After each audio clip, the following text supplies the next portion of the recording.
Hello everyone, आज Mitchell तुमच्यासाठी घेऊन आली आहे झटपट होणारी घरच्या घरी जिलेबीची रेसिपी। आता होळी येणार आहे, तुम्ही जिलेबी घरी नक्की ट्राय करून बघा आणि मला कमेंट करून सांगा तुम्हाला कशी वाटली। सर्वात पहिले आपण करूया जिलेबीसाठी पाक। त्यासाठी मी एका भांड्यामध्ये 1 वाटी साखर घेतली, 1 वाटी पाणी घेतलं, त्याला छान गरम करून घेतले। त्यामध्ये मी थोडे 1 चमचा दूध टाकले, यामुळे साखरेची जी काही घाण असते ते निघून जाते, ती मी काढून घेतली। नंतर त्यामध्ये मी वेलची पूड आणि खाण्याचा ऑरेंज कलर टाकला आहे, तुम्ही येलो कलर पण टाकू शकता। अशा प्रकारे आपला जिलेबीचा पाक तयार झाला आहे। एक तारी पाक तयार करायचा आपल्याला। ओके, आता आपण जिलेबीसाठी बॅटर तयार करून घेऊया। त्यासाठी मी एका बाउलमध्ये 1 वाटी मैदा घेतला, त्यामध्ये मी 1 चमचा तूप आणि इनोची पुडी टाकली, सोबतच मी 2 चमचे दही टाकले होते, तो व्हिडिओ करायचे मी विसरून गेले।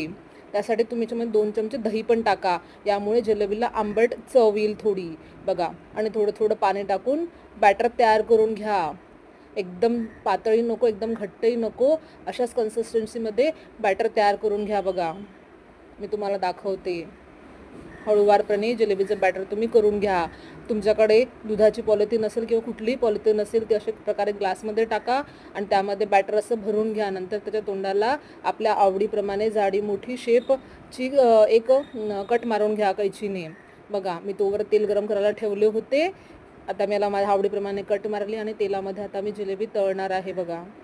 हे मी उलट्या हाताने टाकली होती, त्यामुळे अशी झाली, तुम्ही सरळ हाताने टाकून बघाल बघा।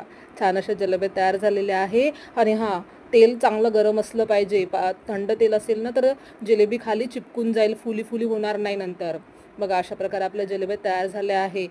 जर तेल चांगलं तापलं असेल ना, ऑटोमॅटिकच जिलेबी वरती येते बघा। छान अशा खरपूस जिलेबी मस्त तळून घ्यायचे तुम्हाला बघा। माझी जिलेबी खूप फेवरेट आहे, गरम गरम जिलेबी रेबडीसोबत एवढी छान लागते ना, तुम्ही घरी एकदा नक्की ट्राय करून बघा। बघा आपली जिलेबी तळून झाली आहे, आता मी त्याला डायरेक्ट पाकात टाकणार आहे। कोमट कोमट पाकामध्ये गरम गरम जिलेबी टाकायची, त्याला 5-10 मिनटं ठेवायची, नंतर जिलेबी पाकातून काढून घ्यायची बघा। छान पाकामध्ये मुरल्यानंतर ऑटोमॅटिक त्यामध्ये भरपूर पाक जातो बघा। छान अशी जिलेबी झाली आहे बघा। छान त्याला पाकामध्ये असं घोळून घ्यायचं आहे। एकदा तुम्ही जिलेबी घरी नक्की ट्राय करून बघा आणि मला नक्की सांगा तुम्हाला कशी वाटली। माझ्या चॅनलला सबस्क्राईब करा, माझ्या व्हिडिओला लाईक करा, शेअर करा, कमेंट करा बघा। अशा प्रकारे आपल्या जिलेब्या मस्त गरम गरम खाण्यास तयार आहे। आपल्या परिवाराबरोबर बसून मस्त खावी बघा। माझ्या व्हिडिओला लाईक करा, शेअर करा आणि कमेंट करा बघा। मी तुम्हाला तोडून दाखवते किती कंची झाली आहे बघा। भेटू नेक्स्ट व्हिडिओमध्ये अशाच चटपटा रेसिपीसोबत। Bye bye.